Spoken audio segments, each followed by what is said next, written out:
Have you ever loved something so much that you just want to make it happen every day? Me neither. This is a podcast today. For the day, Dr. Way. I feel like I'm in. This is kind of more relevant for if you can see me. I feel like I'm in like a mental kind of asylum right now. This is a void. If it wasn't for the shadow behind me, which gives away the fact that the wall is directly behind me, it almost has the illusion that could just go on forever. Um, Full on void. I usually have my little canvas up to the side of me, but like I couldn't get the angle right and it wasn't fitting in the thing like it's meant to, and I was just like, fuck it. And we're going blank canvas today, and it's clean. I don't mind it. It's very minimalist, and I kind of feel like I should be sitting in like either there should be like lines on the wall that like goes 5'9", 5'10", you know what I mean? Behind me, I should be holding up a little sign, or I feel like I should be doing like a self tape for Stranger Things season 6, or I feel like I should have a straight jacket on. It's the white background's giving a lot of different vibes. This isn't something I was going to bring up, but when I was said the 5'9", like the mugshot classic kind of style thing, it made me think of something. I was at a job interview the other day, and they get you to do some bullshit sometimes, some kind of like group exercise. I remember like this is again, okay, this is a tangent within a tangent. We're getting an Inception style, right? And this might be a short one in general, so I gotta get this all out quickly because when I've ordered food, and when that gets here, I kind of need to get it. But yeah, so tangent in a tangent, just trying to make sure I can remember how to get out of this dream in a dream. Well, after I've told this dream, anyway. So like you go to these interviews sometimes, the bullshit they get you doing. I remember that we had to do like these what seems to be like campfire game type trust exercises, like nothing that far off from like trust falls, like people falling back. And I mean, if the job is like you're going to work at like some adventure park, some camp thing, I get it. These are like retail jobs, where you take the tags off things and clean up sick or whatever, like whatever you're doing, completely, anyway, a job where everyone hates each other who works there, but yet before they hire you, they need to make sure that you can do trust falls with people. Like there was this game where everyone has to put their index fingers out. There's like, let's say there's 14 of you, 7 on this side of the stick, 7 on that side of the stick, and everyone's got to put their index finger on under the stick, and you got to start off kneeling down on the ground, and you got to stand up straight, but the stick can't. Everyone's index finger has to stay touching the stick, so it's like communication, because we got to all go up at the same time, and it's like whether you're great at communicating or not is fucking hard to keep your fingers on a stick. Like it's just ridiculous they make you do that. And it's like, I don't know what you're judging from just watching people play party mini games, like whip out Twister next. Oh, who's got the dex? It's just ridiculous they get you doing that. This one was relatively more normal in comparison, which I appreciate. And then we actually didn't even end up doing it. The only thing they got us to do was to like speak to speak to the person next to you. It's like going a little like it was like speed dating basically. They get you in their 5-minute quick round. It's like find out their name, where they've worked before, interesting facts about you got to find out something else I honestly don't remember, but I remember, and then you have to stand up after everyone's done that and then introduce your partner, because now you're in wedlock together after that little bonding session. So you got to stand up and introduce your partner, and they stand up and introduce you.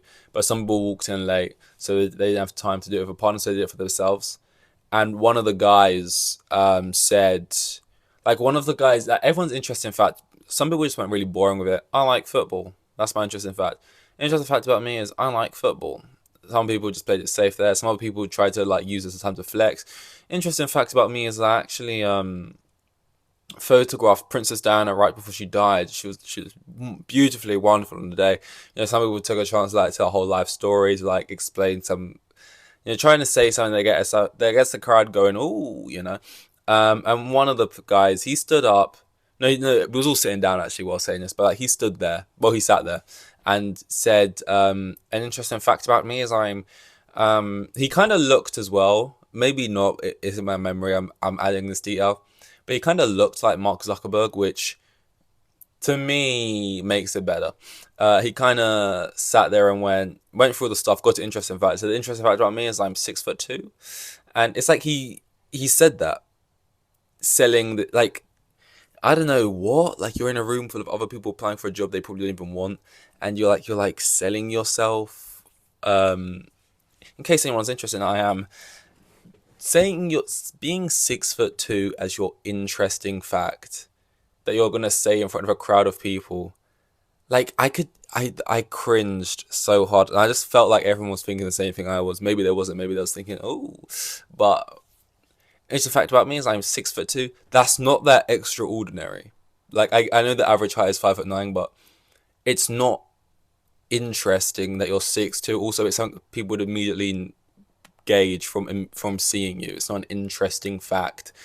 It's you doing in real life Tinder or whatever, and the fact he looked like Mark Zuckerberg kind of made it more funny to me. But I just like that's one of the worst. Like out of all the things, like, oh, you have to stand in front of this crowd, you have to say this thing. What thing would you least want to say? Like, you might go down the road of, oh, try and think of something really embarrassing, like, oh, you got to stand up there and say your interesting fact is that you love, that. What would be embarrassing to say? Like, if someone dared you, like, oh, you got to go up there and say you love the smell of farts. Oh, that's funny. Oh, that's embarrassing. Oh no, everyone thinks you're a weirdo fart smeller. Or like you have to go up there and say, oh, Riverdale and me go together.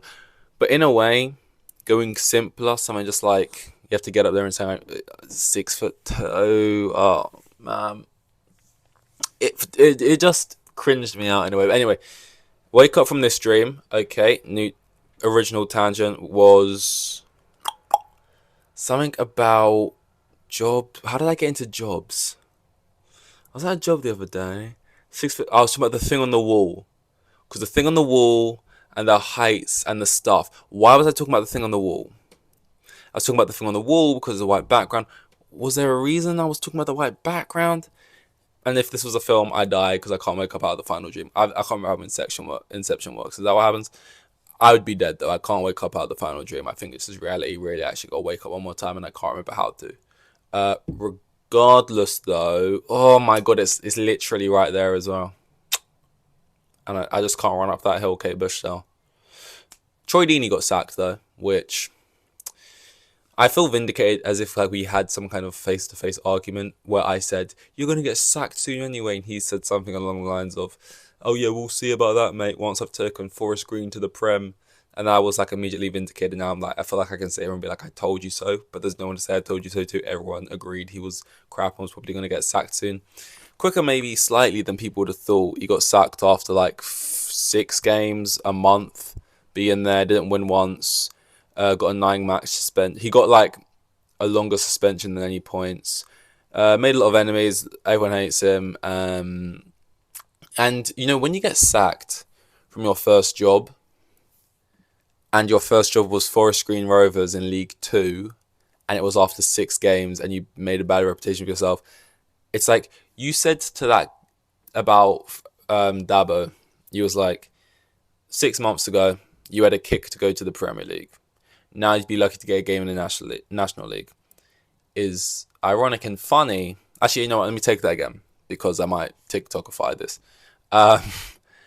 Troy Deeney said to Dabo, 6 months ago you had a kick to go to the Premier League. Now you'd be lucky if you got a game in the National League. Which is kind of funny, a little bit ironic, because not long ago, Troy Deeney was playing in the Premier League. Troy Deeney was probably thought of a little bit higher than he is now. And now, he'd be lucky if he had a job in the National League. Because you've had like 6 games at a club and already lost your job, didn't win at all, got like a suspension or whatever, made a lot of enemies. And that was at Forest Green Rovers in League 2. So I don't know, I don't think you can get another job in that league or go up from there based off of that, CV, as glowing as you think, maybe as deceptive, as maybe Troy Deeney thinks that looks. I don't know if you get the hashtag United take Troy Deeney at this rate. You know what I mean? Like, I don't know where you go from here. Do you go to the Saudi league for 6 months and then jet off like Hendo? I don't know. I don't know. Honestly, maybe I'm a little bit sad that Deeney didn't get at least a couple more games there. Not if not only just for the entertainment of it all, just to see him boil up and say more crazy things in press conferences. What was the second thing? I usually write it down. I've been doing well at that, and then this time I haven't, and now I can't remember what the second thing was I meant to say. I'll get there. I'll get there. I want to say. Oh, I remember now. I remember now. But I feel like I want to go into it in depth, as in like I've been going off like 30-minute tangents recently, like on my food test. This is exactly what I want to go on about. I don't want to get into it and not have time to fully dive in. And this is very, very short, but these things happen. We're doing daily. I've been trying to get ahead, but I've been trying to get ahead. No, I've been trying to get ahead, but that has not become the case. So this is going up on the day of, which has not been something I've actually fell into too much. I just don't want to lose a streak and fall behind. Which reminds me, I also got to do my Duolingo. I got shit to catch up on, and then I'll try and backlog a lot, or whatever the phrase is, pile up some for you don't need to know any of this. That's all. Wave. Oh, they need the code. That's all.